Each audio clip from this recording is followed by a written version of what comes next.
আপনাদের সবাইকে যদি একটা বিষয় প্রশ্ন করি যে এখন পর্যন্ত বাংলাদেশের সবচেয়ে বাজে প্রধানমন্ত্রী কে ছিলেন এবং কোন প্রধানমন্ত্রী দেশব্যাপীর পায়তারা করেছে, দেশে মব তৈরি করেছে, দেশের অর্থ লুট করেছে এবং নিজেকে অক্ষম হিসেবে প্রমাণ করেছে, আপনারা নিশ্চয়ই একটি ব্যক্তির নাম বলবেন।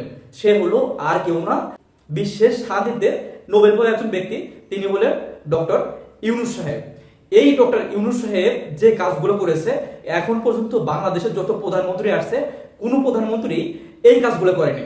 এখন পর্যন্ত দেশে যত প্রধানমন্ত্রী আসছে কোনো প্রধানমন্ত্রী দেশব্যাপীর পায়তারা করেনি। তারা সবাই ওই যাই করুক না কেন, কেউ অন্তত দেশ নিয়ে তালবাহানা করেনি, প্রত্যেকেই দেশপ্রেমিক ছিলেন। হ্যাঁ, অর্থ আত্মসাৎ করেছে, স্বৈরাচারী মনোভাব করেছে এবং বাজে বাজে কাজে লিপ্ত ছিল, কিন্তু দেশের সাথে কোনো প্রধানমন্ত্রী আপোষ করে নাই। সে হোক সাবেক স্বৈরাচার প্রধানমন্ত্রী শেখ হাসিনা, আপসহীন নেত্রী বেগম খালেদা জিয়া, বর্তমান প্রধানমন্ত্রী তারেক রহমান, আবার শেখ মুজিবুর রহমান, শহীদ প্রেসিডেন্ট জিয়াউর রহমান, বাংলাদেশের সর্বপ্রথম প্রধানমন্ত্রী তাজউদ্দিন আহমেদ, এগুলোর কোনো প্রধানমন্ত্রী কিন্তু দেশ বিক্রির সাথে পায়তারা করেনি, দেশের সাথে বেইমানি করে নাই।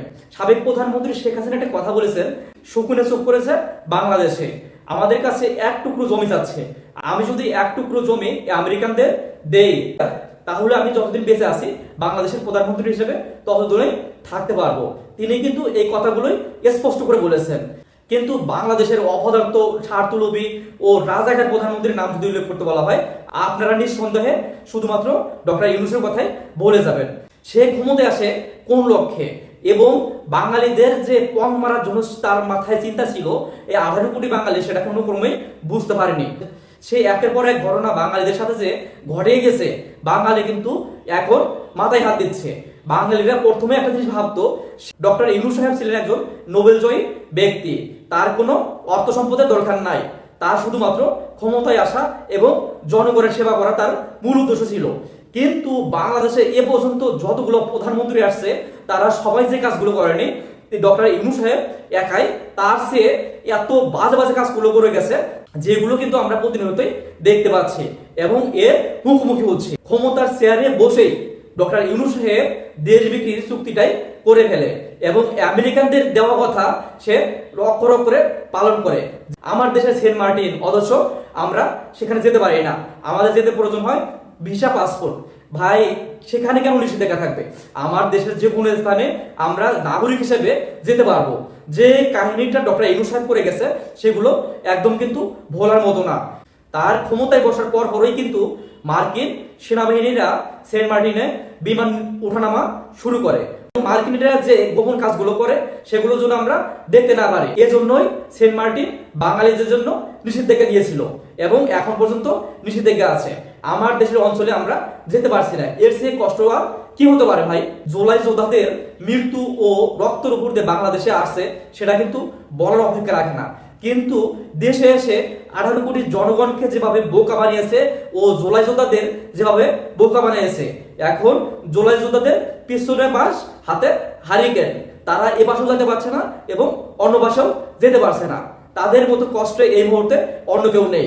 কিন্তু যে অন্যায় কাজগুলো সে করছে সেগুলো খুবই বেদনাদায়ক। বিশেষ করে সে চেয়ারে বসার পরপরই তার যত আত্মীয় স্বজন আছে প্রত্যেকে কিন্তু সে গুরুত্বপূর্ণ জায়গায় চাকরি দিয়েছে।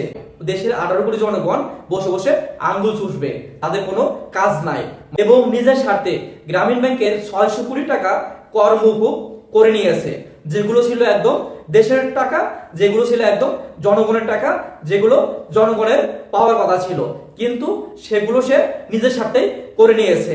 শুধু এগুলো নয়, সে এবং তার উপদেষ্টাগুলো যে পরিমাণ অর্থ আত্মসাৎ করেছে, বিশেষ করে স্যার আসিফ নজরুল, আসিফ মাহমুদ, সজীব ভুঁইয়া, ডক্টর রেজওয়ানা হাসান, আবার বেশ কিছু উপদেষ্টাই আঙ্গুল ফুলে কলা গাছ হয়ে গেছে।